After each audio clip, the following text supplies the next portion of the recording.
Welcome to that spiritual, actual, factual answers to questions you're asking. You find them inside you, recite you, reciting the records. Akashic, we laughing, we drafting the passion to vary. It's time for that comedy, dramedy, all of the fanciest, catchiest acronyms. Listeners, listen, we traveling. Consciousness always unraveling. The reading you're having is mapping you back to your natural habitat. Abracadabra, it's magic, let's passing it. To top it off, the host, all the classiest. Now, what were you asking for? All of the answers? What? All the answers.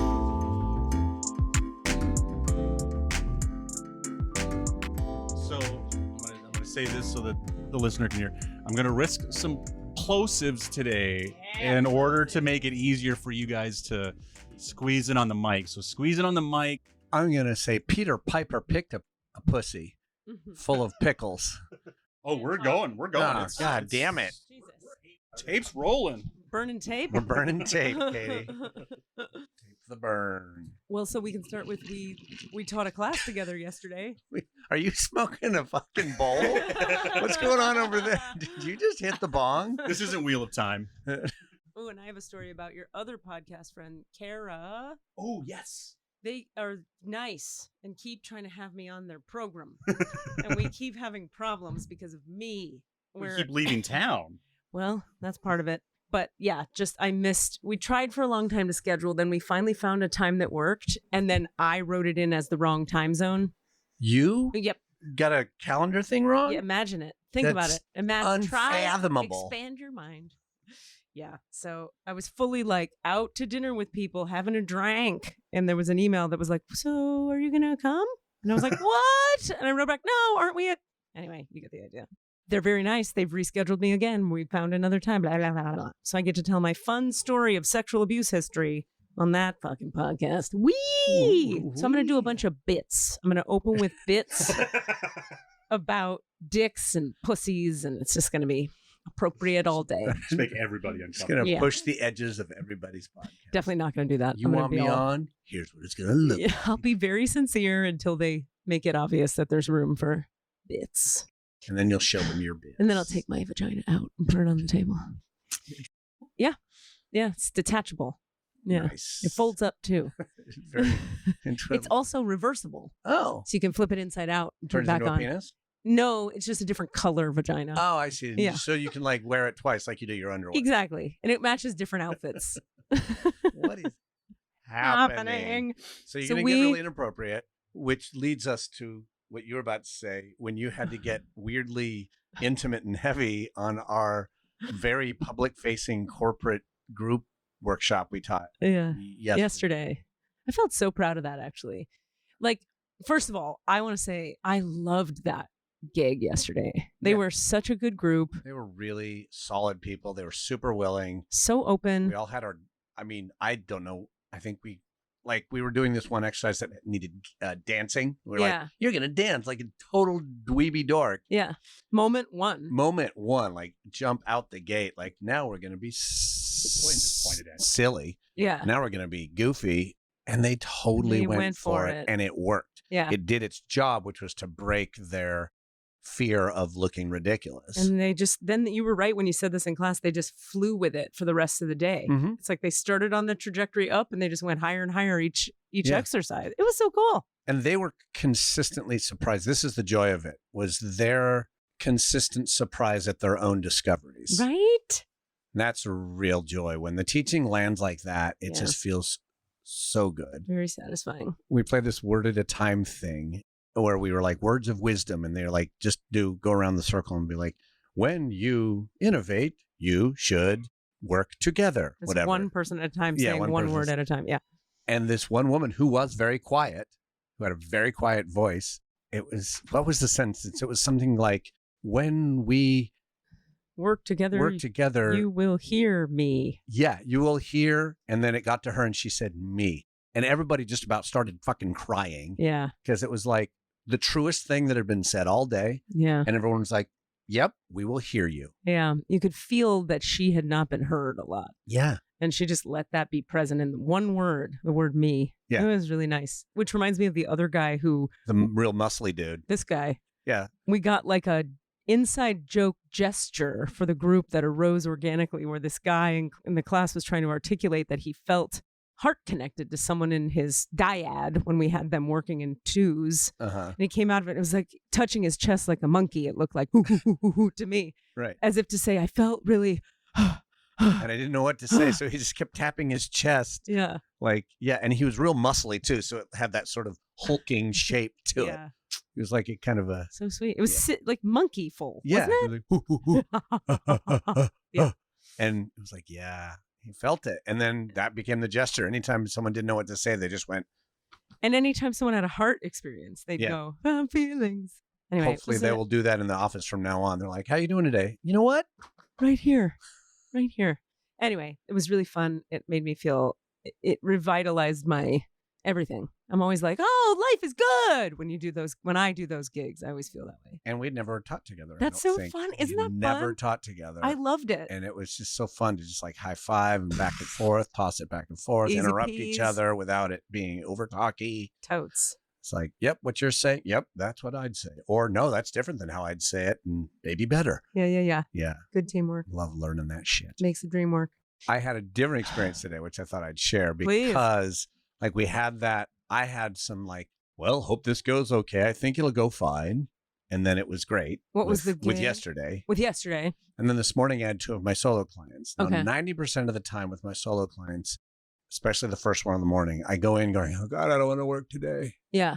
And most of the time, 90% of the time, I come out high as a fucking kite. Exactly. Because every time they make discoveries and Band-Aids are ripped off and like, oh my God, thank you. 100%. And it's almost the same process every time. Like Totally. I walk through this exercise and then I end up doing this exercise and this. It's the same one every time and they make the same discoveries and it's awesome.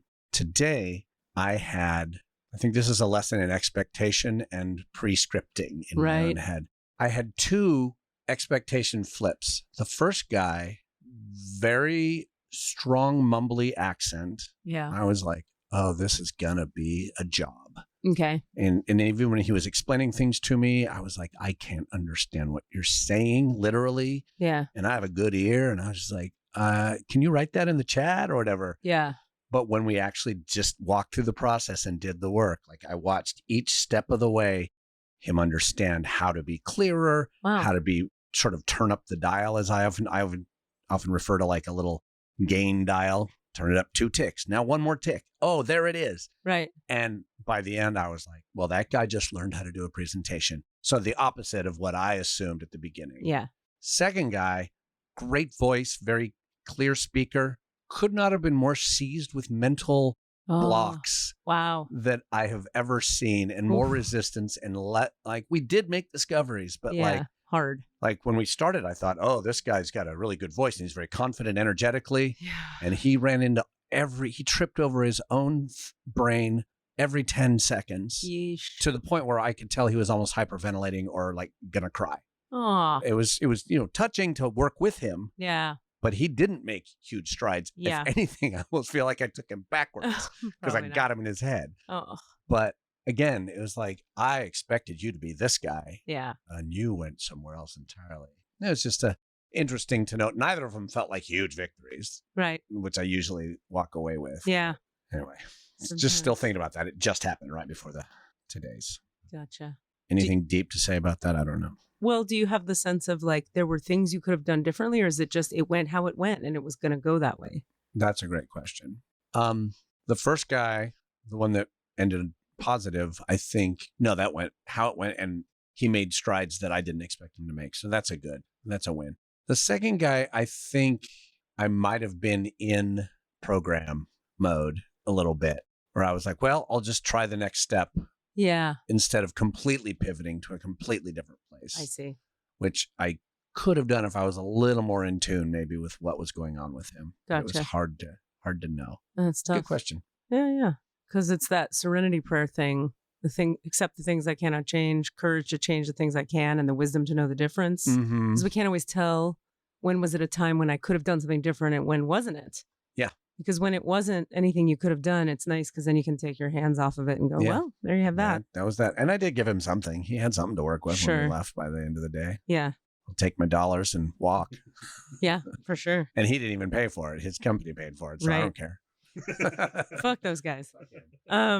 this is a little tangential, but related. It's making me think about sort of not related to what you're describing, the challenge of these clients, but I'm thinking about, I taught this morning from 7 a.m. Jesus God. Why my California clients show up to a 7 a.m. class. I don't know why. I know some of them and they hate it. It's horrifying. We got to change it. I mean, it just worked for the majority. It wasn't my choice. Right. It All was, your East Coast clients, like 10 a.m. It's great. Perfect well, but time. it was actually the West Coast people who couldn't do it at any other time. Oh, but wow. that was 2 sessions ago. So now we probably need to like talk again and readjust. And maybe we will do that. That's a good idea. Anyway. Wait, are you suggesting communication? Yes, it works quite nicely, believe it or not. The 3, we're talking about everybody's Enneagram type and getting into, I found this really great website that breaks all the pieces down so you get your fixation, the trap, the holy idea, the tool, the opposite of the trap, the opposite of the fixation, like what it looks like when you're integrated, what it looks like when you're not, like a lot of details on one page, very simple for each type. Ooh, I love that. Which is really cool. And so we were talking about the 3 today because someone in class is a 3. And we were talking about something I heard a couple of days ago that I happened to take like a short online class about Enneagram stuff. They were talking about the 3, this is not related to what you just said. I'm just looking at you and it made me think of 3 stuff. Okay. Talking about the idea of, for the 3, a useful exercise can be put yourself in situations where necessarily there's somebody superior to you at the thing you're doing. Huh. Because superiority is a trigger. Like when somebody's better than you at a thing, it's maybe not, I won't speak for you, but I don't even know what that feels like. I can't even. Not at all true. The 3 will do almost anything. They'll definitely leave their center and put on whatever mask needs to be put on to be the better one at the thing. So they go, if you can be honest enough, because they talk about honesty to change, that if you can be honest enough to go, that person is superior to me at that thing, I'm going to sit with what comes up in response to that, rather than come away from my center, put on a mask, and become superior to it. You know what I mean? Yeah. Anyway, that came up with someone in class today, and it was a really good jumping off point for all of us, really, in terms of like, if anybody listening imagines somebody who's better than you at a thing, and they're just standing in front of you being better than you at it, and it's a thing that you want to be good at, what that brings up is a great jumping off point for a healing class.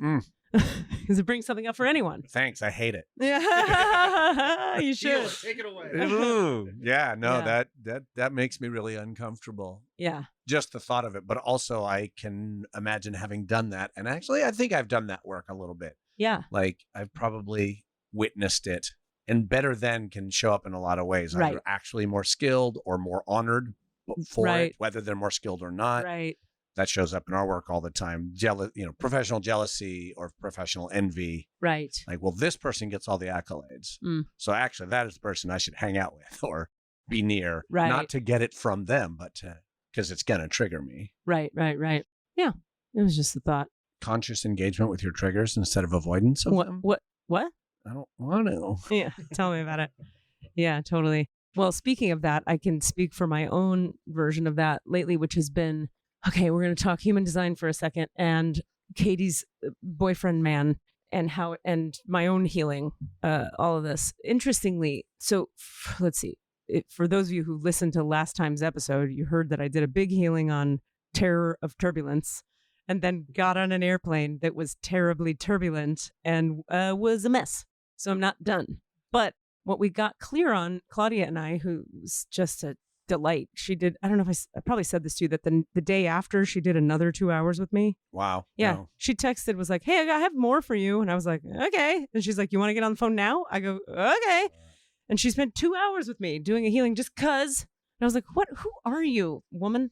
Anyway, halfway through it, she was like, oh, and this man you're going to see, something about intimacy is connected with this thing of the fear of the turbulence. And I was like, that makes sense. So that thing has been really great with being here. Like, so for the listener, I took this 4.5 hour flight that was turbulent for 4 hours and 15 minutes. Yep. So the question I have, Yep. do you also attract, attract what you fear? Because yes. I rarely have turbulence on flights. Well, not only, it's even more specific than that. You don't attract necessarily what you fear, though you do that, but you attract what needs to be triggered in you. So I know that's what's going on. So I attract people who are better than me. Cool. Exactly. Yeah. So this is clearly, I mean, every flight I've been on in the past 10 years or whatever it's taken me to stop flying has been radically turbulent in a way that makes no fucking sense. Also, check this. The flight was blue skies and white fluffy clouds the whole way. And awful. For a normal person who isn't me, you would have been like, oh, that was so annoying. That was 4 hours of annoying. I couldn't really sleep. They didn't serve us food. They didn't serve us water. The steward and I were not allowed to stand up the whole fucking ride. And the pilot kept coming on and being like, you guys, I'm so sorry. We can't even tell what's going on. Look at your windows. It's gorgeous. We're all like, yeah, what the fuck? Beautiful day. And then everyone slowly turns towards We know it's you. We know it's you. So, yeah, it's really hard for me to have a thing. I keep saying this to people. I feel like a broken record, but I haven't yet run into something in my life that I can't heal. And this one has taken a long ass fucking time. So for all my clients out there who are like, why does this have to take forever? And I'm always like, things get better. Everything's great. Just know that I too have a thing that's taking a long ass time. Do you think if you were on a normal flight for once, I have an answer, you might be able to take some of that energy into your next turbulent? No, because here's what happened. I wish that's a nice idea. What happened was after the 4-hour flight, I still had another 2-hour flight to take because I went to Phoenix and then from Phoenix to Oakland. Got on the flight from Phoenix to Oakland. It was wind and ferries the whole way. It was just like up and an hour and a half and down. The plane did not bounce a single time. And by that time, I was so exhausted from having worked on the terror the whole ride. Like the whole ride, every minute of the ride, every millisecond, I was tapping and opening my heart and bringing light and giving it to the passengers because that's very calming and grounding, doing all kinds of techniques. But it was like this the whole way. And then were your seatmates' arms bruised? Oh, I am such good friends with the girl next to me whose name is Katie. Stop it with the Katies. She invited me to her wedding. I held her hand, fingers intertwined, a lot. We are very close now. We got to Phoenix. She invited you to her wedding? To her wedding. Which is when? It's in June. Oh. In Florida. Shut in Florida. Your face mouth. I won't shut it. We get to Phoenix and she had a 2-hour layover and I had a 2-hour layover. And when we landed, I said, I am buying you a drink. Do not fight me. You saved my life. The guy to my left was an older gentleman and his wife to the left of him, they were an older couple. And I had his arm and her arm across the aisle. And it was just like anytime there was she was across the aisle. Your new best friend. Yeah. Wow. Yep. The guy in front of me was helpful too. He kept looking back and being like, oh, and he would give me a little wink. He's like, we're okay. And I'd be like, are we? Crying. Awful. So. Do you just like announce to everybody when it starts? You're like, I just need to let you all know. Yep. I'm going to be shitting myself for the next. Well, I have to apologize now. I have a whole thing I say. I'm going to grab your arm a bunch of times on this flight. And it's because I'm terrified of turbulence. And I'm so sorry in advance. And they're always nice. They always go, whatever you need, no problem. It's okay. And then it starts happening and I can't stop my arm. I can't stop it. But for the first 50 times I do it, I feel so bad about it because we're strangers that I'm always like, sorry. And they're like, you don't have to be sorry. It's okay. If it makes you feel better. Then I relax into that and go, well, this is what's fucking happening. Now me and Jimbo here and Katie, we are all connected forever. So she let me buy her a drink when we got to Phoenix. We bonded. We talked about her whole life. I could tell you her whole life story. She could tell you my whole life story. She's like, here's what you're wearing to my wedding. I mean, it was adorable. Are you a bridesmaid? That'd be cool. We exchanged numbers. She's texted me a few times since then. Delightful. She lives in Oregon, but flew into San Jose and was driving up for whatever reason. So she got in touch with me the next day. How is it seeing? But she's getting married in Florida. Married in Florida. Also, what? And she's from there. Yeah. So I had a beautiful flight right after. And then was supposed to get on another flight a week later to go home, which I have canceled and has been refunded, which I was like, go Southwest. Really? Refunded the full return flight amount. Okay. Was it because of Did you complain about the turbulence? Just be like, no, I'm just not flying. I just called and said like, hey, I can't make that flight. Is there anything we can do? And they looked at it, went, sure, we'll just refund it to you. Maybe it was because there are different classifications. I think that's what it is. One of the ones that was. Well, I selected it intentionally. That like I'm allowed to change this option, right? Whatever. But I didn't know if that meant I would have to get a different flight in exchange, or get credit, or get. Yeah. That's what I mean. Yeah. So, but they refunded it. So, what portal are you taking back to? I will take a vehicle known as a car. But here's a fun twist. This weekend is Memorial Day. In a 200-mile radius with no budget rentals. I mean, we're looking in Livermore, Sacramento, San Jose. None of them have cars because they're rented for the fucking Memorial Day, except for the airport, Oakland Airport. The problem with the airport is you can't rent a car unless you have a return ticket or you put it on a credit card. You can't use a debit card to rent a car at the airport. It has to be a credit card. So I had to do this thing where I had to transfer a bunch of money from my checking account to my credit card to make the balance good enough that I could use the credit card to reserve the car on. Does that make sense? And it's a one-way, one of those one-ways. And it's a one-way. Especially brutal. It was pricey. Yeah. So at the last minute of my trip here, I'm like hustling to make extra cash because I'm like, okay, mama's got to pay for Airbnbs, gas, the new car. I can't be at the stand-up show I produce on Sundays. So I have to, usually I would pay the comedians myself, but now I have to pay the venue and they're going to pay the comedians, which is money I would have had to have anyway, but it wouldn't have all been gone to the car and the Airbnbs and the gas and the food. So it's like a whole fucking, and I have to pay the dog sitter more because she's going to stay 4 extra days. It's a shit show. But that tells you how terrified I was on that flight that I'm willing to do all of that and make a couple thousand extra dollars real fast to not do it. The fact that you didn't rent a car in Phoenix and drive here is shocking. Thank you. Like I almost did, but I don't know, something happened. Was it Katie that just like you're just having a drink and just kind of took your mind off it for 2 hours? Okay, now this is an interesting question because it comes back to what you were saying about do you create it with your fear, right? Yes, you do. And you create it with unconscious, unprocessed terror. This is something very deep in my nervous system that like needs to be, they're like, no, you're not done. See, the bouncy still scares you. So I'm like, okay, fine.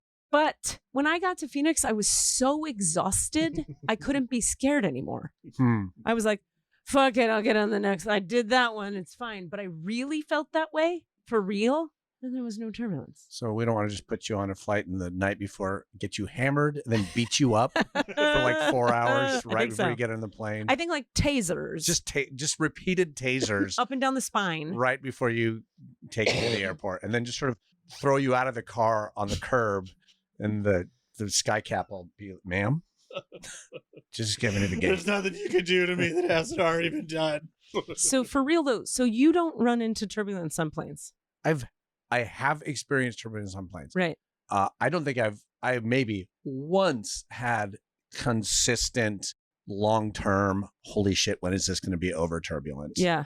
I've had a few times where I was like, oh, this is significant and I hate it. Yeah. But I'm not terrified. I'm just like, I don't like this. Right.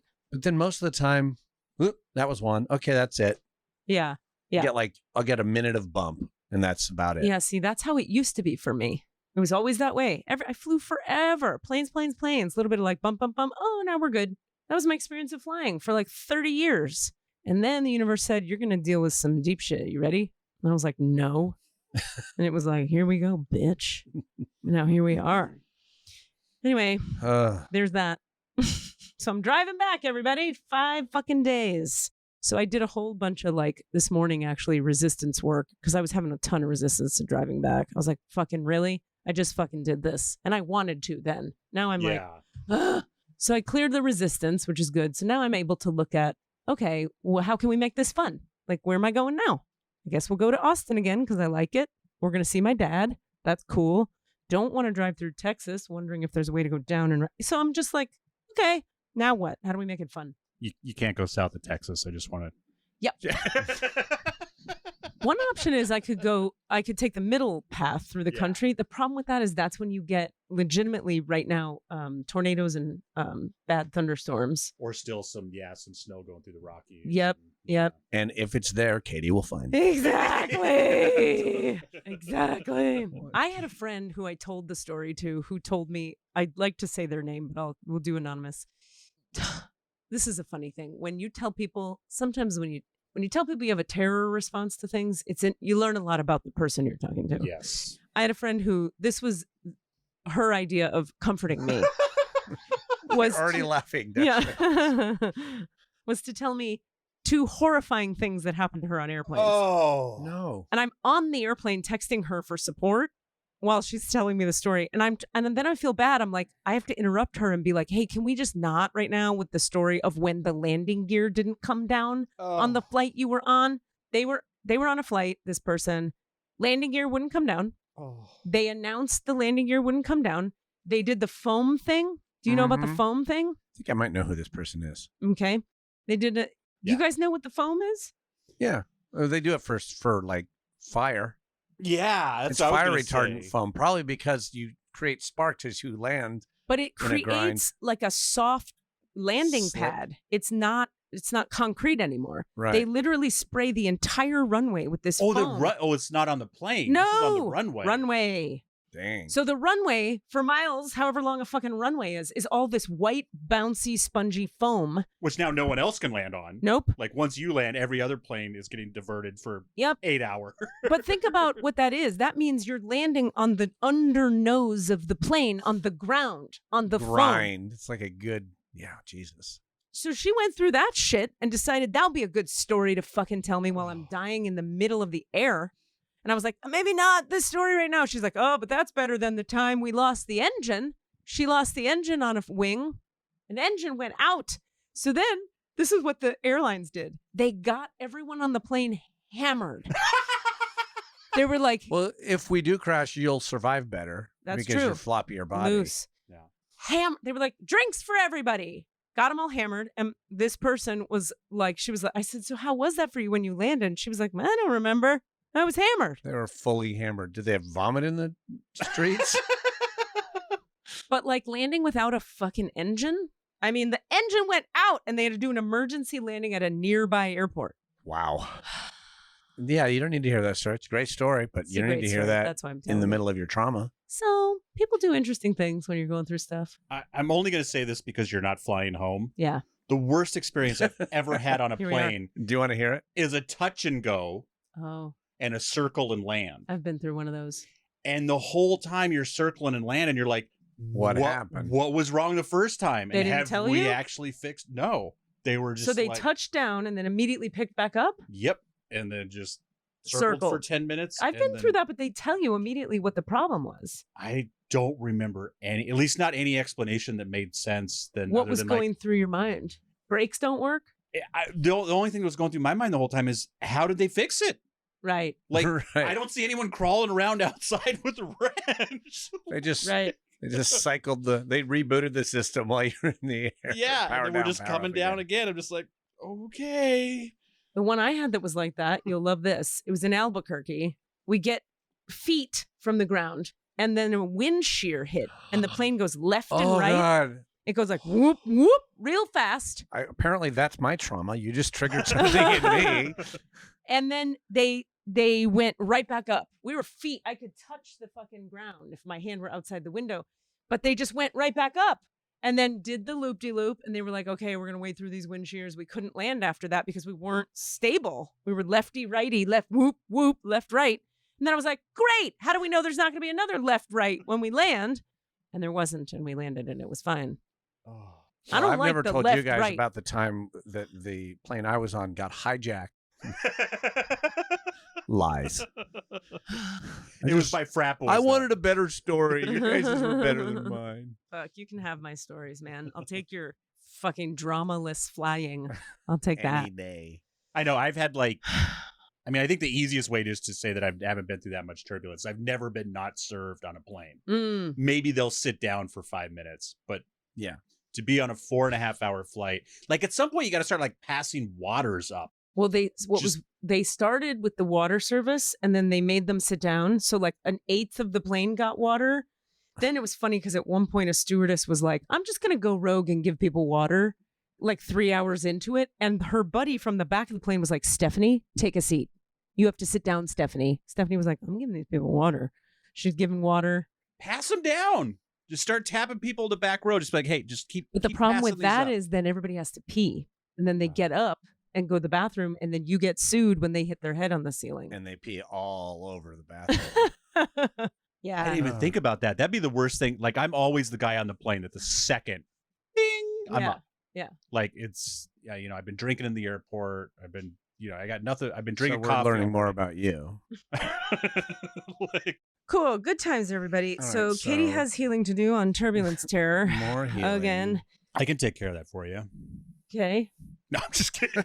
I'm like, all right, let's go. Take any of We're it. going to do a Des meditation today. I mean, I am like at the point of like, all right, so what is it? MDMA? Do I need to do ayahuasca? Do I need to go to shock therapy? Like after 13 years of working on it energetically and through all the things I know how to do, I'm open. Like, I don't care what form it needs to take. Let's go. But I don't have that answer yet. Yeah, and you're not good with Drugs. strong medications. Now, that's another thing. People are always like, just take a Valium. And I'm like, I wish I could. I'd be fucked for 3 days after a Valium. Good times. I cut my Zoloft in half for 5 days. It did not go well. Okay. I realized just how much my medication is like, you know, Staving off the it's- demons. yeah, it's not just a cushion right now. It's I hear you. because I keep thinking like, oh, I gotta back off so I can work on whatever it is I need to work on. Right. And it was just like, Nope. not there yet. Yeah. I just need to just not struggle right now. Yeah. Sometimes it's the foam on the runway that you need. Yeah. You need the cushion.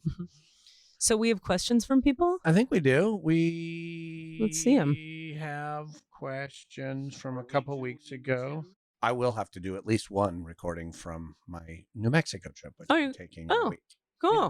What's going on there? Going with family. Okay, this is actually relevant Okay. to our show. Everything's relevant to our show. I don't know why I have to force it. So I have this trip planned, and when it first was coming up, I definitely was treating it as yeah, okay, we'll do this. My parents really wanted to take this trip, and I was really feeling it. I was doing it dutifully. Okay. And part of it, and I had this whole story around like, oh, I can't take the time. Right. We And talked then about we did this. some healing on that. And the side benefit, I mean, I haven't made any new plans that expand my time frame because I do feel more free to do so now. That's cool. But also the extra benefit was like, now it's just like, yeah, I'm going to go on a fucking trip. Like, have a good time. Like, there's no sense of like, Have to do this. have to. Hmm. I mean, I'm excited about it. I have zero expectations about what it'll look like. That's great. I'm just along for the ride. And what's it for? What are you guys doing? Well, They want to go back? they just, to be honest, they're both aging Yeah. significantly. They are both in their 80s now. And they kind of said, this might be our last trip to New Mexico. You know, Yeah. like let's do it while we still can. Yeah. And so we're, you know, they're driving out with the family, with my brother and his family. And that was part of it, is like, I didn't think I could take the time to do the drive. Because Okay. that was just going to be one way, too much time on either end. Okay. So I made other plans, and now I can't expand that time because I do have things that take me up to it. Okay. But so I'm flying, but they're driving out. Okay. So they're taking a little road trip, looking at some colleges for my nephew, and Fun. that'll be lovely. I'm actually okay to miss that part still. Yeah. It still feels okay to Yeah. miss. That's a lot Yeah. to manage. But then once we're there, we're just going to mostly like center ourselves in Santa Fe, see my favorite aunt in the world who I love so much. Huh. She's the coolest. Aunt Donna. She's my little mini Dolly Parton. Oh, I fun. described her as, and my cousins and some other folks and just friends and family. And we'll like from Santa Fe, we'll go to Los Alamos, and we'll go to the Jemez Mountains, and we'll go to Bandelier, and we'll go to, you know, we'll just All do a the lot stuff. of, just see all the stuff and all the old haunts and all the old people. Have you been to Ojo Caliente out there? I have, but not for 25, 40 years. They vamped it up. Really? Yeah. Yeah. My sister went recently and sent me pictures from it. And I was like, I gotta go. I know I've been, but I was probably a child when I went. Yeah. This coming Nice. Christmas, I'm making that a priority. 10,000 Waves is also pretty nice. Yes. In Santa Fe, which Yes. is a nice hot tub Yeah. zone. Yeah. That I've definitely been to a few times.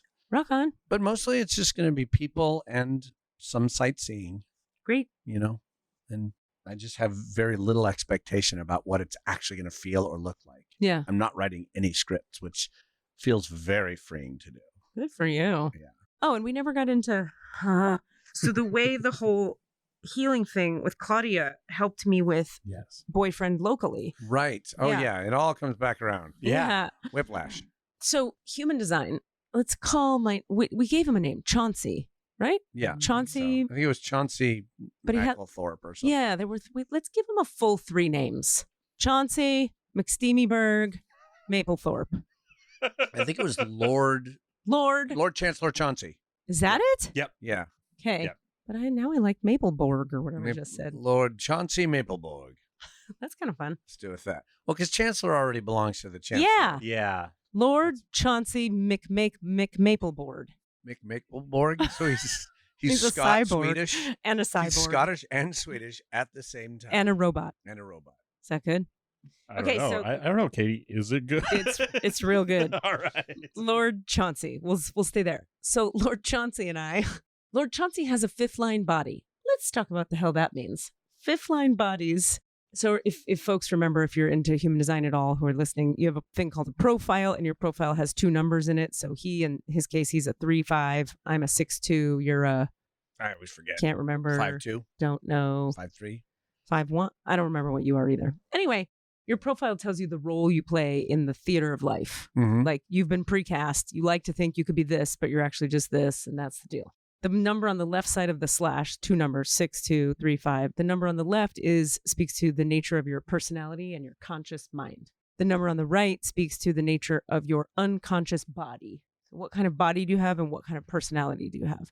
So he has a 5th line body, which means it functions like it's called the heretic universalizer, savior heretic universalizer. So the 5th line gets projected on radically that they are the savior and they have all the answers.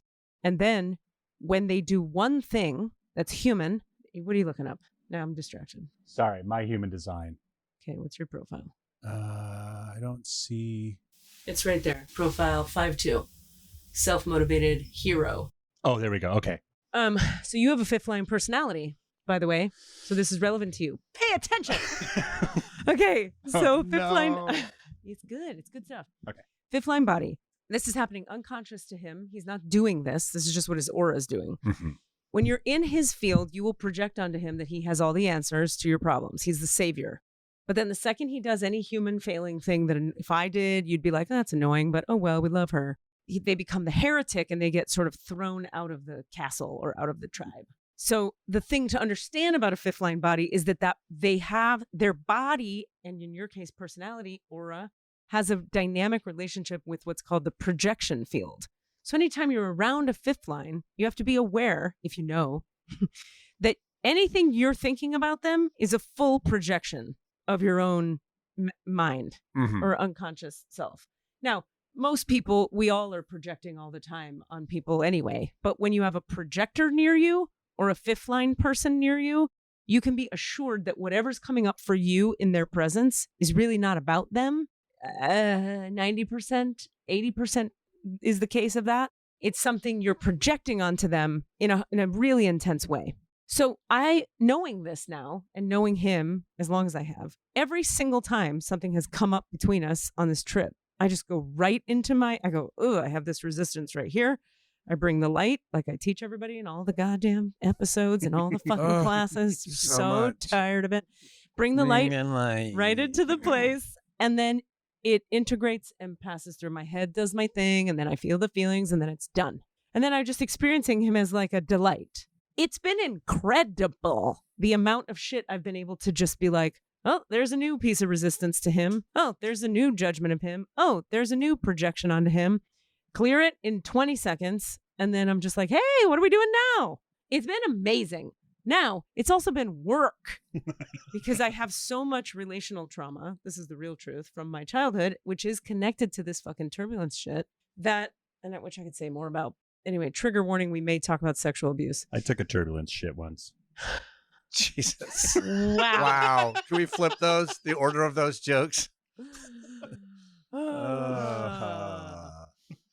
Repeat that content warning again. Yeah. Trigger warning, sexual abuse, poop joke, sexual poop. Which side note? There was an episode of Armchair Anonymous. I thought you were going to tell us about the anally that you had earlier. The what? The anal sex you had on this trip. No, not going to tell you about that. That was less turbulent, surprisingly enough. On an episode of Armchair Anonymous recently, the topic was people call into the show and tell stories on the topic of the week or the month or whatever it is. And this one was public evacuation, where you shit yourself in public. And a woman was telling a story about running in a marathon, because people shit themselves all the time in marathons. She was wearing tight shorts, biker short type things, shat herself, had it like a mile to go, kept going. And she said, I can't explain it to this day, but the combination of the moisture of the poop inside the underwear and the banging her feet on the ground and the vibration up her legs, she had an orgasm from feces moistening her vulva while running. So she's running into the I feel like that required more of a content warning than talking about the sexual abuse. running to the, what's that called? The finish line. That's what they call it. Yep. She made a finish line. And she said she was yelling out loud to cover the orgasm sounds, like laugh yelling. Wow. Well, coming from shit in her vagina. Which is also not good. Yeah. No. From what I've heard. Oh, yeah. pH balance. All the way off. Things. I hope she celebrated with lots of cranberry juice. And lots of showering. Douchage. Yeah. That's the thing that happened. Okay. How is that back relevant? to my story. Sorry. Yes. Healing. The turbulence stuff. So I'm trapped. If I feel trapped in an airplane and out of control. So all my stuff is all about control of my body, being out of control of the body. And intimacy, if you're sexually abused, right, as an infant, the way I was, wired into my nervous system is the idea and the awareness that being close with a person means they're violating you and hurting you and they're maybe going to kill you. So there's all these layers for me of processing intimacy at, like, particularly sexual intimacy as a major threat on a very deep brain stem level. So when I got here, Chauncey and I were like, I haven't seen you in so long. Sex for 48 hours, just all of it. Love and sex and love and sex. And then something shifted in me that was like, get away from me. And I knew I was in an activation. Like, and this is all brainstem level. None of it's my conscious mind. It's all on the subconscious. So I just started working on it, moved it. Everything got better. Talked with him about it, shared with him what was going on. How does it make you feel? Like, what I did in the past was believe the feeling is a real feeling about him. Mm-hmm. And start to go, I guess we have to break up. Believe the projection. He makes me feel terrible. He makes me feel terrible. No, his fifth line body is a projection screen. My trauma was up because he was standing in front of me. He just has to stand there and I'm activated. Now, if you add to that, we have sex with each other. This young part of me that equates sex with you're going to kill me and I'm going to die for sure. And the projection screen of him, it's all going to come up. Mm-hmm. So it's all been coming up. But this time I'm doing it all like, oh, a new thing is up for me. I'm going to go and then if I have a piece of it that requires the relational dynamic with him, I'll bring him in on it and be like, hey, can you sit there while I feel this weird feeling and process this thing? I'd be like, sure, babe. And he just sits there and I look at him and I'm like, I feel this feeling and I process. And then I'm like, vegetables for dinner? That is a whole new relational dynamic for us. Because I finally fucking figured it out. Like, I can't even tell you. It's almost like me and Chauncey are like figuring out if we want to be together. And we're having a great time. It's been really intimate and great. But like, that's like a whole other thing to like this thing that goes on for me, which I now understand is a thing that just goes on for me. And each day that I'm here, I get more and more of it cleared out. And I feel so much more just like safe with him, happy with him, comfortable with him. I keep being like, I guess you just get to feel relaxed in your relationship. That's new for me. Like not constantly 1 foot out the door. The tension is an exception to the rule as opposed to the baseline. The baseline. Yeah. So it's been, it's like I want to tell a narrative that's like, everything's been romantic beauty every second since I've been here. We had 48 hours of that. And then my shit came up and his shit came up. We had one disagreement and then we processed it and then we were good and now we're good. But like, that's what humans go through, I think. Yeah. Relationships. So that's what's been happening. And I don't want to leave him. Now I'm like, damn it, I don't. And now you also know that you're not ready, but also that you're not. The part that I'm a little heartbroken about is the thought that it's going to be harder now to decide whether you can keep flying back here at any regular basis, Well, here's how I'm getting through that. That's true. But what we talked about it, and I said, would you consider just thinking about you're the next one who makes a trip? Yeah. The reason I'm not being more pushy or strong about that is because of our history. Like, he's still got a lot of, I'm still kind of afraid you're just going to bail, because I've bailed twice, which I think is very fair on his part. And he's not mean to me about it. He's not withholding of his love or anything. He's cozy, he's cuddly, he's loving, but he's also like, I need a minute. So I asked him to think about if he'd be willing to, given all the givens, come on out in June maybe and see my ass. So we'll see. That would solve that temporarily. Yeah. Yeah. That's all you can do is work on the next step. Yeah. One step at a time. Yeah. I've heard that. One day at a time. Do we have questions from people? I feel like we should get to them.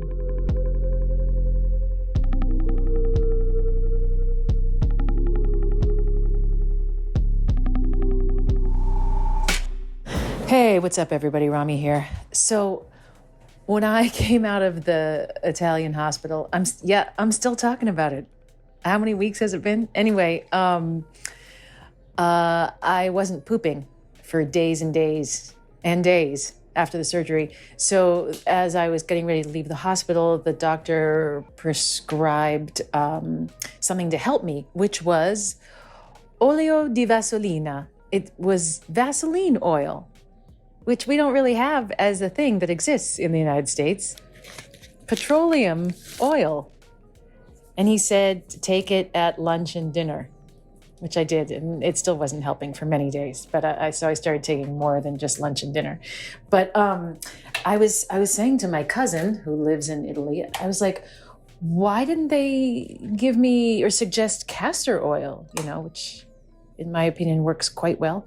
And my cousin was like, oh, well, Italians don't really consider castor oil because they have a bad association with it. Apparently, during Mussolini, castor oil was the preferred torture method. They would make victims drink a lot of castor oil, and it would make them suffer. Like, I don't know if you've ever had castor oil, but you take one spoonful and you have explosive diarrhea. So if you drink, a good deal of it, then you're probably having some really bad cramping and who knows what's going on. So anyway, bad association from castor oil led to me swallowing fucking petroleum, which, let me tell you, did not work as well. Well, that's behind me now. Rami's rules.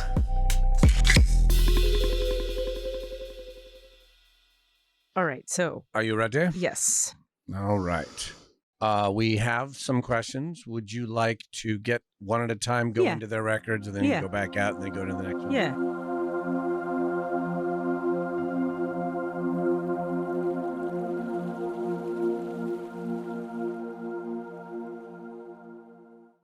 All right. Well, we will start with a question from FOP, friend of podcast, Fontana Butterfield. Okay. Who is actually the person who hired us and booked us for the job that we did yesterday. So fun. It all works all together. And her question is, it's a general question for all of us. Will artificial intelligence change our world as rapidly as we are hearing from the news? Okay. Oh, boy. Oh. All right. I'm going to open the records of Fontana and the records of consciousness. So let's do this together. We'll close our eyes. We'll take a few deep breaths into the low belly. And we'll drop our shoulders just a little bit. We'll soften the tongue muscles. And we'll soften the jaw just a little, dropping the low jaw a little bit away from the upper jaw. Loosening our grip on the muscles at the back of the eyes. Feeling into the muscles of the quads, glutes, hamstrings, calves, shins, letting them go. Any gripping in the ankles or feet, just choosing to release those. Any gripping in the belly or the back muscles, just becoming aware. Allowing those to drop open. And so we do acknowledge the forces of light. Asking for guidance, direction, and courage to know the truth as it is revealed for our highest good and the highest good of everyone connected to us.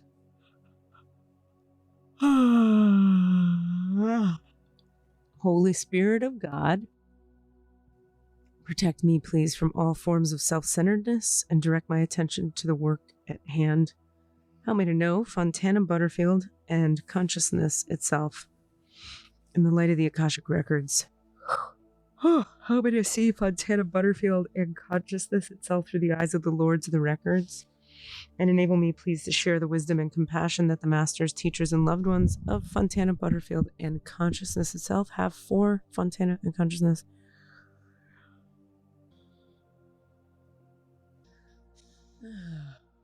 Okay. Okay, so in connecting with the field of awareness that I'm going to call consciousness, and it's the records of consciousness, just such an interesting idea in and of itself. Can we expect as human beings for AI to, what was it? Change the world as rapidly as the news are letting us think, or as we are hearing from the news? Is it going to happen as rapidly? No. Is it going to happen the way the news says? No. Is it going to happen? Yes. Is it to be feared? Is it to be feared? No. Is it going to happen quickly? Yes. Faster than we're comfortable with, some of us? Yes. Give me a second here. I want to follow up with her and ask her some more questions. Would you be willing to text her? She just responded to me before I came in here today, so I think she might be with her phone near her. My question for her is, what is she specifically afraid of or concerned about or wondering about? Let's say it is fast. What is her fear about that, or concern or wonderment?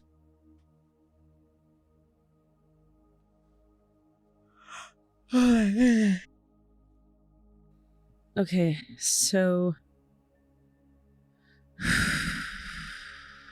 there's energy in her field that is like a fog, kind of a fog through the heart and up into the mind. Oh my goodness. Which has to do with certain green medication I think she's taken into her body that sometimes creates paranoia that is not correct or helpful. So the energy of the marijuana, I'll just say it, that has been maybe overly indulged a bit, or like, I should say it's more like leaned on more than we would prefer for her. Not that it's bad and wrong, but just if it's being leaned on more regularly than the system can actually process effectively, it leaves energies behind that cause fear-based projections that are not great. So that energy it's from the third, oh boy, it's all the way through the whole system. From the root up through the second, into the third, up through the heart, and out the back of the neck.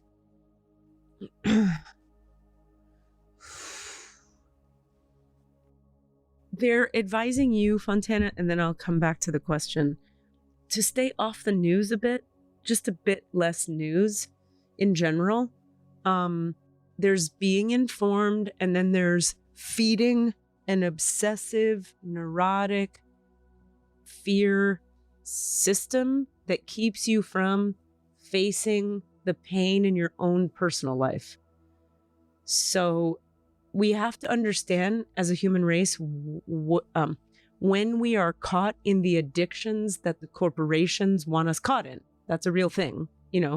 Like the news conglomerates want you clicking on all the things and watching the news, and therefore they have to keep you afraid so that you keep tuning in to have the answers they give you come. Did you know that you could not watch the news at all and have a pretty happy, peaceful life? Did you know that? So, like we're being sassy here, but it's to make a point of how ingrained the idea is that you have to watch the news. And how could I not watch the news? And I wouldn't be a good lefty political person if I weren't watching the news, but you actually would be just perfectly wonderful if you watched it less. And a lot more peaceful and a lot happier. Also, they'd like you to ease up on the marijuana intake. Okay, we cleared a bunch of that. Now there's something at the brain stem. Has she responded? No. Okay. Now there's something at the brain stem I'm going to work with for a second. And then we'll come back to the question. See, the way consciousness works is it's always looking at, why are you asking the question? What is this about for you? Does that make sense? So I was just checking. Yeah. Why are you asking the question? What is this about for you? Because people think the question they're asking and the answer they think they need is what they need. It isn't always the case. Sometimes you have to look at, why are you asking the question in order to meet the need behind the question? So if she were here or connected to us, I would say feel into your brainstem now. But we have permission to work with her, so I'm going to just go into her brainstem now. And if you guys could feel into your brainstem, back of the neck, that'll help. Oof.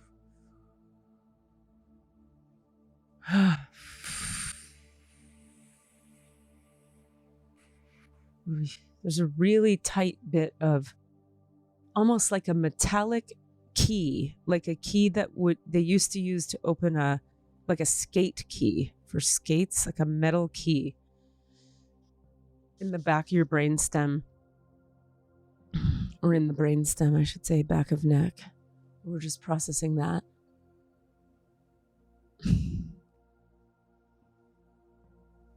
And it's interesting because that stuck metallic energy at the back of the neck is again, I hate to say it, related to the marijuana intake, the level of it. Sort of like years and years and years of doing any one thing to any part of your body creates some kind of residue of that thing, right? So years and years and years of this, for whatever reason, is looking like this metallic stuck energy at the back of your neck. It's because every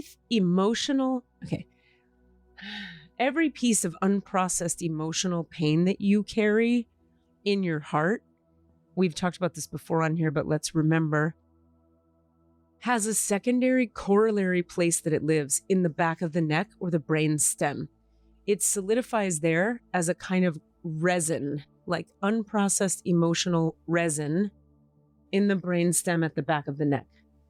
So in this case, the marijuana is being used as a way to soothe the emotional pain, which is a Band-Aid, right? Of course, as opposed to you going into the emotional pain and actually processing it, which would then loosen what's going on at the back of the neck. This is tightening what's already in the back of the neck. Because if you think of the resin of marijuana, you know how there's resin, like with the sticky resin of marijuana leaves, that if you smoke it enough, it piles up the molecules, the energy of it on the already crystallized resin in the brainstem. It's hard to articulate. Okay, so we cleared the key part. Now I'm just sitting with, there's a bunch of resin in the brainstem from the unprocessed emotional stuff in the heart, from the whole of your life, like all people have. Pain with your mom, that got buried underneath. Well, that's just how she is. It's okay. It's fun. Hippies. Whee! That's just how she is. I have to accept it, which is a survival coping strategy. Under that is a bunch of pain for the inner child. Stuff with your marriage. I won't go into it, I promise, in this forum, but marriage, needs not being met, putting other people before yourself for a long, long time, abandoning yourself, all this stuff that wants to be processed, the pain of it all, the sadness of it all, the grief of it all. It's a lot easier to worry about, are the AI taking over? In a way, almost because it feels like something we can't control, whereas there is something you could actually do about processing your own stuff, but you know it's going to suck and be really uncomfortable. So let's just worry about a thing we can't do anything about. Okay, now that's what they want to talk about with regard to what are we really talking about here for you? And that's all of that. Now, truth, conscious awareness. Will the AI, I'm sorry, Cassidy, can you read it one more time? Will the AI, what was it? Will artificial intelligence change our world as rapidly as we are hearing from the news? I just get a no on that, which I know seems counterintuitive, because the way it's presented on the news is, again, it's meant to hook you.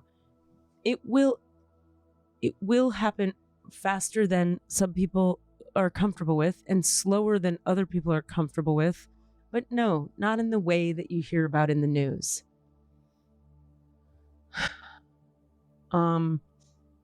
That's all I got. Question. Yeah. Just I ask conscious a question. I think this is one way to sum up how terrifying this could be or not. Will computers be making computers? Like, will AI be developing their own robots? Yes. Okay.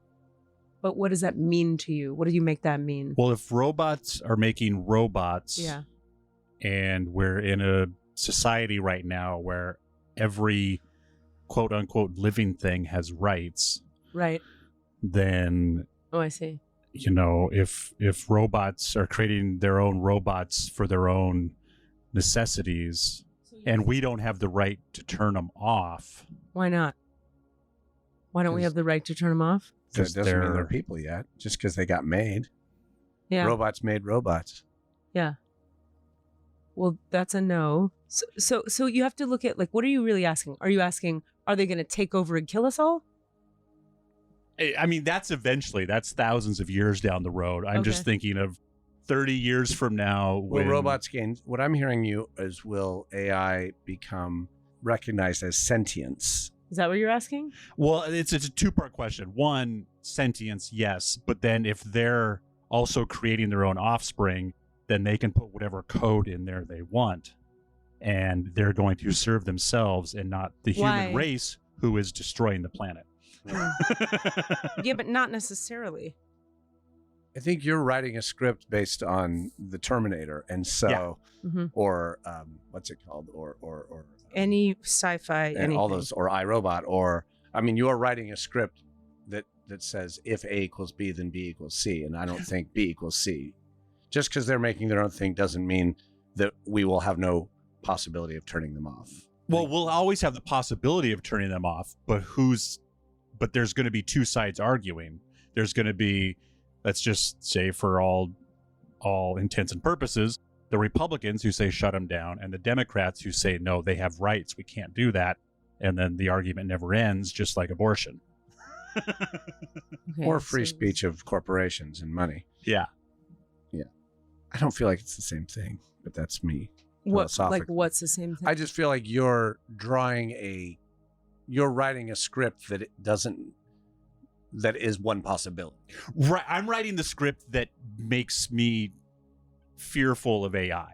Right. And so I'm asking consciousness, will AI create that situation? This is the story that would scare me. Is this a possibility? And can you say one more time specifically what would scare you the most? If they became conscious, or if they fought us? Or if AI is writing its own code for its own computers. Yes. What's the fear if that happens? What are you worried will happen if that happens? Then they're going to serve themselves. See, they give me no on that. Why would they serve themselves? Because humans are the worst. We don't serve Well, not ourselves. according- Robots aren't gonna make robots to do our housework. Why not? Because they're gonna become, if they have AI and they can learn, Right. then they will understand that that's basically slavery. Well, this is a no. Do you want me to keep talking, or do you want to just No. tell me if you? No. No, I was also just trying to propose, since we can't get in touch with the question asker, a possibility. Yeah, but I want Of- to address it. You're proposing a fun idea. Do you want to hear what they have to say, or not really? Oh yeah. Oh, I mean, okay. yeah. Sorry, I thought you had kind of already passed that information on, and I was pushing a subject that was Oh no, done. no. I'm just saying. So you're saying there's an assumption for you based in fear that says if the robots make other robots, they'll necessarily not want to help or serve humans because humans are terrible. Now I get a no on that. All of that is a no, but I get where it's coming from, which is sci-fi films and also rational logic. You can come to that. That makes sense with your mind. You could come to that conclusion. Now, let me just sit with this because I've wondered the same thing myself, and I just want to hear more about why that's a no. So can we... That's why I don't want to rush past it, is all I'm saying. Are the robots that make robots going to want to help us? Are they going to want to harm us? Is it all going to depend on the algorithm? Yes. So it'll depend on how we create them? Yes. Will the robots ever become sentient enough to make choices that harm us? I get a no. Why? How is that? Why is that the case? This is much more complex than anyone in this room is making it. And it's delicate. Let me just, if you can give me a minute, there's a lot here. They're taking me now into your brainstem and your fears and what that's about. But I'm trying not to go there to answer the question just in an abstract way. So this has to do with what humanity is going to choose to do in terms of building guardrails around this, and also in terms of there are a lot of human choices that are going to be made in the coming 20 years that will determine a lot of these questions, like the answer to a lot of these questions. Right now, it does not look like the thing you're afraid of, Desmond, is going to come to fruition, because there will be enough human compassion inside the industry that is building the stuff. Now, there will be governments that try to use AI to what is it? They show me bombs, and they show me war, and they show me try to control humanity using the AI to do the bad shit they're already doing, you know? But there are enough humans giving enough of a shit about appropriate application, and they're talking about like green laws, like sustainability laws that are going to get built into how things get made and who makes them and why. Anyway, it's a lot less nefarious than the thing you're describing, the next 20 to 30 years that they show me. It's hard for me to believe that as well, because I'm a bit of a tech phobe myself. But this is quite clear. Long term, is the AI going to take over, go against humans? No. Okay, wow, that's nice. I hope this is correct. Okay, well, that's what I have on that. Any follow-up, Desmond? No, that covers it, and that's especially like that covers my life, this particular lifetime. So, you know, the record keepers are addressing any personal fears I might have in that happening. Yeah. Which I don't lay awake at night Yeah. worrying about this, but I feel like it's one of the many possibilities. Unrelated, but sort of related. When you're ready to go off any medications you might be on, you know, when the time comes for that, they're like, we know right where to go, and it's in the brainstem. We know right where to go to do some healing work for you that will make it a lot easier to exist. Does that make sense? Absolutely. Okay. And there's no pressure on that. It's just they're like, hey, like they're showing me the whole thing inside your spine, brainstem. Like we know just where to go. And I'm like, cool, but why are we looking at that? And they're like, just let him know. Just let him know when he wants to, when he's ready. That's here. Da, da, da, da, da. All right. Well, I'm sorry then, since we've brushed on the subject, is EMDR going to be a positive direction for me? Yes. Okay. Because my therapist just proposed that. We haven't actually started. We're going to start in my next session doing the EMDR. You're going to get some nausea. That's good. It's going to work really well. You're going to get into some stuff you had no idea you'd ever get into again. Trauma, childhood, dad, mom, something. Do you have siblings? I do. Brother, sister? What do you have? I have all half, 2 sisters and a brother. Same mom, different dads. I don't know. Something about siblings. Yeah, it's going to be great. Use it. Rock Awesome. it. Yeah. Little tip. If you can, when you're doing it, feel into the brainstem, back of the neck, while you're doing the eyes or the sound, however they do it with you. Stay present to that area. It'll move things faster. Don't be afraid of nausea. Awesome. Thank you. Yeah. All right. So, Cassidy. I think we're done here, right? Yeah. I think we have enough that we could call that an episode, or we could do another question. Let's do one more. All right. Let me reach, if you don't mind. No, not at all. I've all the time. You're the one doing the emotional output here. Oh yeah, it's okay. So we'll do one more. All right. Let me close. Do we need to what?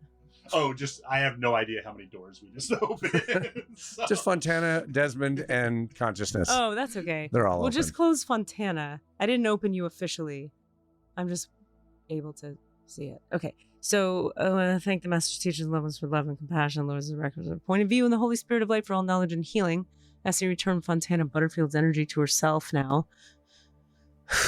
As he returned her to her complete human wholeness now. The divine portal and the Akashic Records of Fontana Butterfield are now closed. Amen. The divine portal and the Akashic Records of Fontana Butterfield are now closed. Amen. The divine portal and the Akashic Records of Fontana Butterfield are now closed. Amen. Shadow and Layla, Shadow and Muhammad Abdul Rasulullah. All right. So what's the next one? Since I'm here with consciousness. You guys, the listeners, if you're listening, please write in questions anytime, because you never know the episode we might do a healing for you in. This is free healing work you're getting. Yep. You'd otherwise have to pay a fair amount of money to do this. So please, for God's sake, and don't think, oh, I already sent a question in. Be as entitled as Fontana and send question after question if you want, because this is what we're doing. So send it. I guess I can just read the whole thing. It's pretty long. Let's hear it. All right. I'll make notes. Here we go. So the other question we're going to address is from your friend. Uh-huh.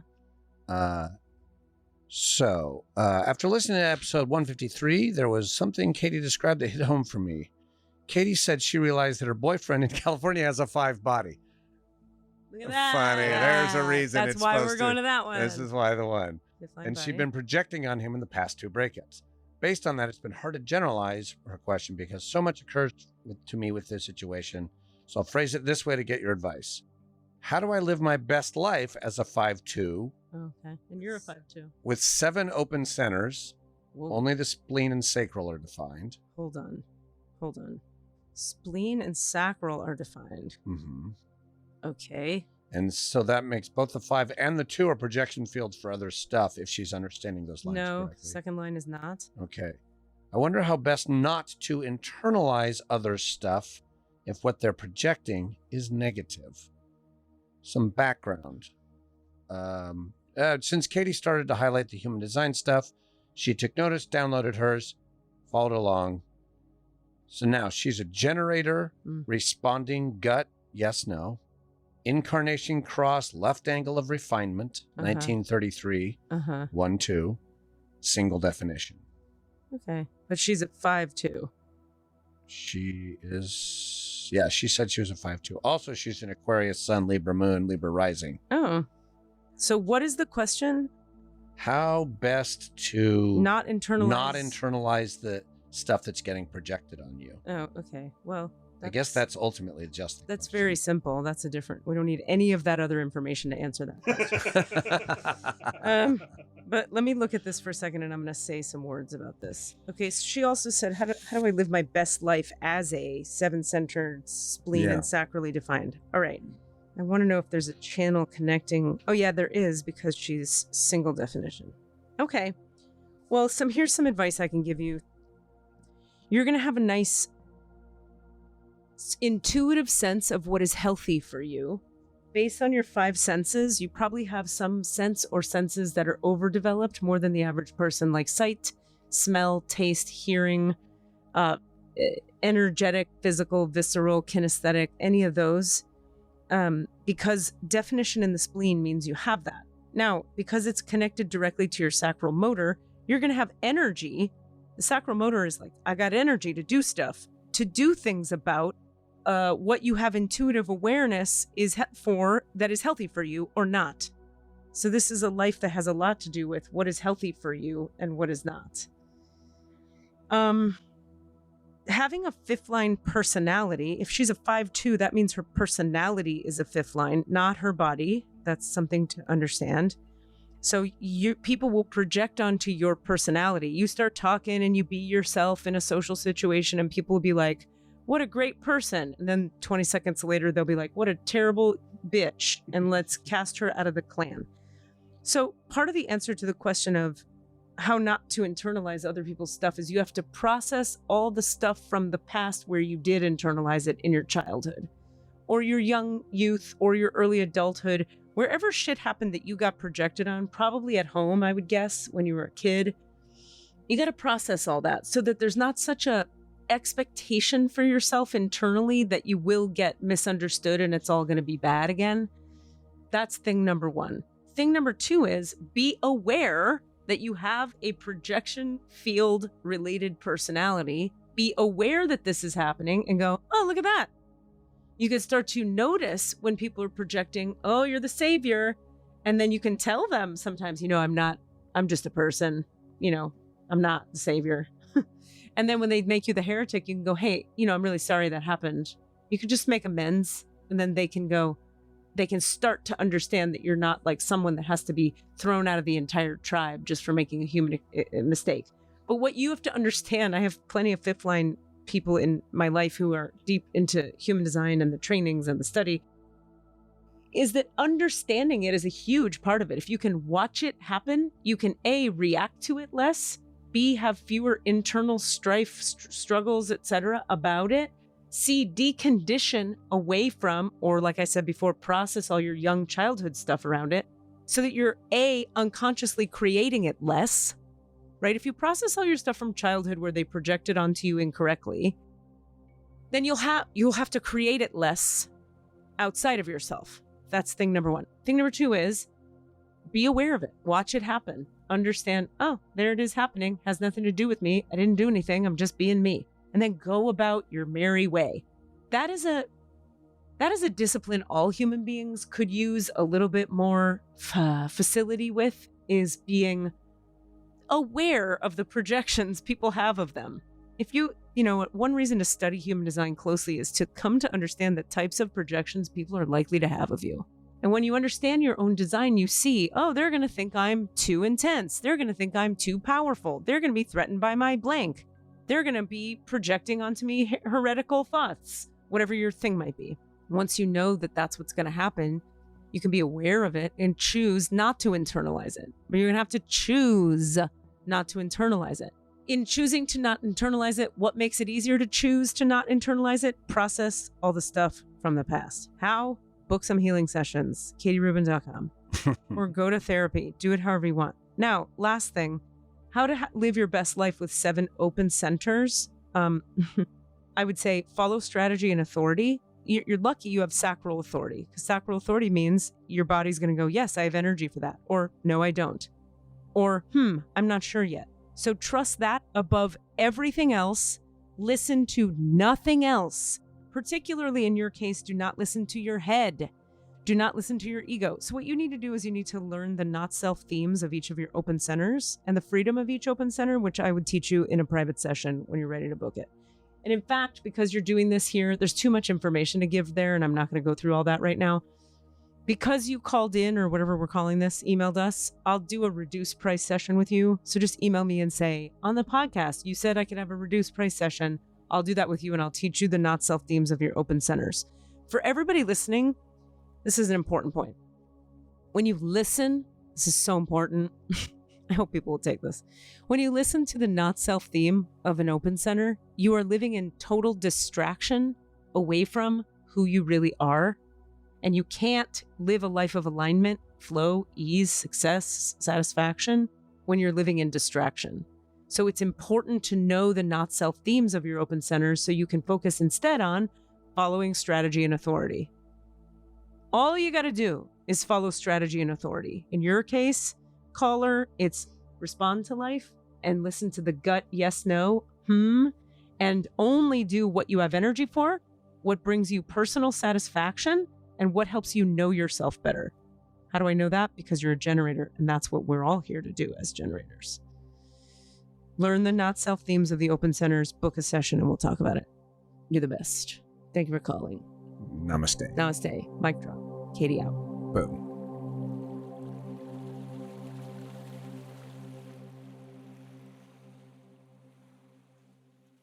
Driving back across the country, 5 states. What's up? It's going to happen.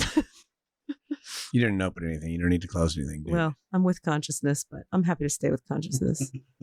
You guys are buds. Hey, we're tight. Super tight with Conch. We have like a total relish. Conchi. Conchi and I are tight. We're like super hanging out right now. I don't want to put any labels on it, but like it's hot. It's something's happening. It's something's happening. I don't want to label my relationship with Conchi. Oh, goodness. One last thing I have to say for this person, because I feel for you. With Libra Moon and Libra Rising, it will make detaching from your worries about how people are projecting onto you harder because you're so emotional. So that's why doing the processing of the past is going to be important for you.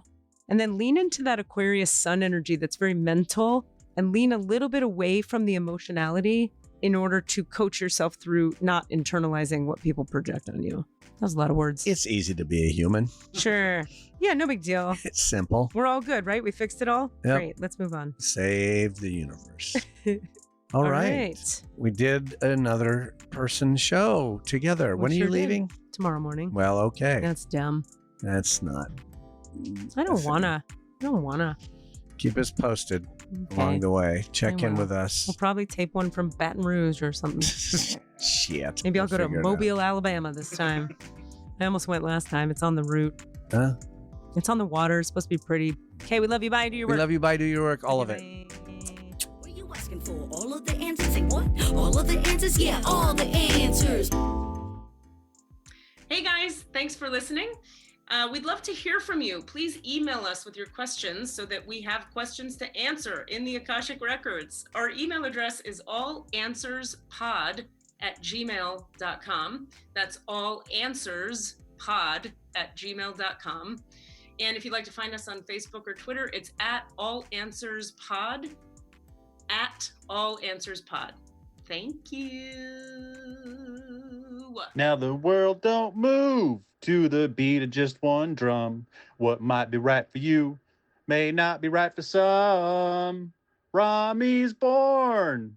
They're a person of steel. I don't know the rest of the Different Strokes theme song, but I totally nailed it. Mixed and edited by Desmond McNeese for We Mixed It, LLC. Go to whatsoundsawesome.com. Man of means, then along come two. They got nothing but the jeans, but they got different strokes it takes, different strokes it takes, different strokes to move the world. Everybody's got a special kind of story. Everybody finds a way to shine. It don't matter that you got not a lot. So what? They'll have theirs and you'll have yours and I'll have mine.